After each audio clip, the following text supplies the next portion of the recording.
parlementaire bi c'est-à-dire évaluer réellement li nga xam ne def nañ ko pour mën a jàll ci leneen. Abdoulaye, c'est tout le mal du Sénégal réside dans ça. Les gens ont tendance à rejeter les responsabilités les uns sur les autres. Gis nga dëkk, quand tu as l'amour du pays, tu dis pas celui-là est responsable, celui-là est responsable. Tu te prends d'abord responsable. Le pays, il devient pas quelque chose avant qu'on en jouisse. On en fait quelque chose nous-mêmes pour pouvoir en jouir. Ñun ñoo war a tabax dëkk bi. Le paradoxe du Sénégal, c'est qu'on connaît tout, mais on ne fait rien. En tout cas, on ne le fait pas bien. On connaît exactement où se trouvent les 401 points bas du Sénégal. Yëpp xam nañ leen. Donc c'est exactement où est-ce que ça se trouve. Quand les gens s'installent dessus. li ñu Seydina Alioune Dieng wax léegi moom ci lu techniciens yi xam ba pare pourtant def liggéey ci loo xam ne ni jàngaluñ leen ko école loolu quand même c'est un problème. Je pense que loolu ngay wax aussi quoi. On sait tout mais on ne fait pas les choses comme il faut les faire. xam nga boo jëlee je vais donner un exemple basique. Il y a eu de grandes inondations yu doon am devant Philippe Maguilène Senghor. ñëpp xam nañ ko. ndox mi jógee Foire ba dem Philippe Maguilène Senghor. Quand on est allé discuter avec les notables lébu mais dañu ne fii wuruwaay moo fi jaar c'est une rivière qui passait depuis la jóge fii ci Foire bi di dem géej. Cette piste historique là ñàkk concertation moo tax ñuy def lu ñu war a def. su fekkoon ne parce que c'est pas une histoire de technicien hein. C'est pas une histoire de technicien. Le technicien il peut avoir toutes les données, il vient il fait une mauvaise chose parce que xamul historique bi. Il peut avoir les éléments techniques mais bu waxtaanul ak collectivité territoriale yi bu waxtaanul ak notable yi bu waxtaanul ak pël bi doon sàmm ay nagam di uti ndox ci jamonoy noor du xam fu yoonu ndox nekk. Maintenant, quand tu es en train de construire un pays comme le Sénégal. Juste si tu permets. Wow. J'ai été témoin ici, parce qu'il faut que je le raconte, sur ce plateau d'un échange surréaliste entre Cheikh Tidiane Thiam, qui était responsable à Ageroute, et Sidibé, qui dirigeait la commission de gestion des inondations. La DGPI. Ageroute explique clairement que travaux yi ñu def mooy les 2 voies, le pont et tout xam nañu ñaata la ñuy indi ci ndox. Nous avons demandé pour exutoire bi mais ONAS à l'époque puisque Sidibé représentait aussi le ministère leur donnait un exutoire boo xam ne qui ne pouvait pas supporter li nga xam ne moom la ñuy drainer et ils savent exactement ce qu'ils doivent drainer.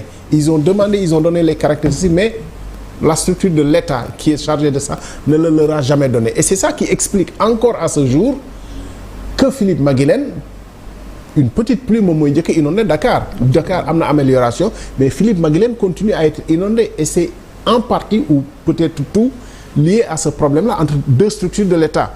Je voulais juste dire ça parce que c'est ici que ça s'était passé sans qu'on ait pu trouver une solution.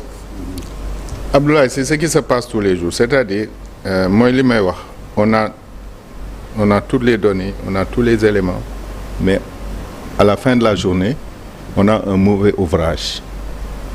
On a un mauvais ouvrage parce qu'on n'a pas cette gestion intelligente combinée de la chose parce que dëkk aménagiste la géographe la mais il y a aussi la tradition ñi xam on sort un peu de Touba. Moi quand je vais à Kaolack ñun fu ñu dëkk il y avait des marigots Xaaxut Dakarian etc. Les gens l'ont bétonné mais boo ko on a Touba a été assailli comme ñëpp dañ bëgg a dëkk Touba ñëpp dañ war a toog ñu waxtaanee ko xool naka lañ fay dëkkee. On ne peut pas nit ñi ñëw tu prends une cuvette après ngay amonceler ay habitations tout autour ce n'est pas possible, ça ne marchera pas tant que ce sera comme ça du mën a dox nit ñi mënuñ continuer di dëkk fu leen neex parce que aujourd'hui moi quand j'ai vu les premières images ma ne mais lii c'est la mosquée ñu ne ma waaw mais quand même autour de la mosquée on peut pas avoir autant d'eau mais après quand tu réfléchis quand tu vois tous les santianes comment on a mais Touba étouffe on peut pas continuer parce que nit ñi dañ bëgg a jege Touba etc. C'est le droit mais dañ ko war a def dans les règles de l'art quand je dis on a les 401 points bas du Sénégal et que le plan décennal de gestion des inondations nekkoon di traiter presque 349 points ça veut dire que on regarde un endroit ñu xam ne fii ndox dafay ñëw toog fi ñu ñëw tabax fa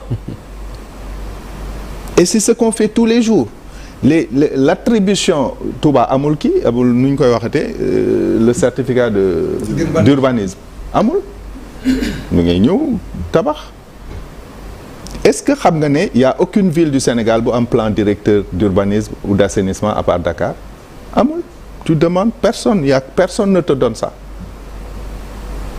fàq tëdd la ni dëkk du doxee noonu on peut pas construire un pays comme ça et on sera toujours surpris parce que aujourd'hui il faut qu'on tombe d'accord sur une chose on est en plein changement climatique ñi ko gëm ak ñi ko gëmul yépp c'est la réalité on est en plein changement climatique daanaka loxo nit mënatul lu bari dañuy jéem dem nañ ci beneen cycle il faut que ñuy waxtaan di xool naka la ñuy def de telle sorte que impact bi bañ ñu sonal torop il y aura toujours un impact il faut qu'on puisse le tamponner le réduire au maximum mais suñu continuer notre comportement sauvage def lu ñu neex mais ça va mal tourner ça va très mal tourner parce que duñ ko mën a régler après duñ ko mën a régler parce que on sera dans des situations de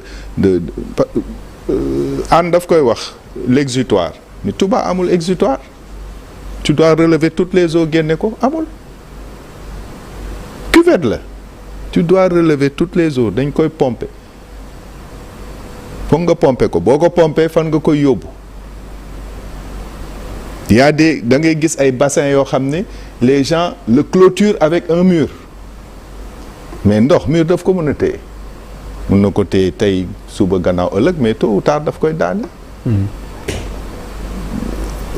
il faut voir Touba moi je pense qu'il faut le voir presque jusqu'à Bambey en termes d'assainissement maintenant il faut encore que l'assainissement soit une de nos préoccupations. L'assainissement ne fait pas partie des préoccupations des Sénégalais.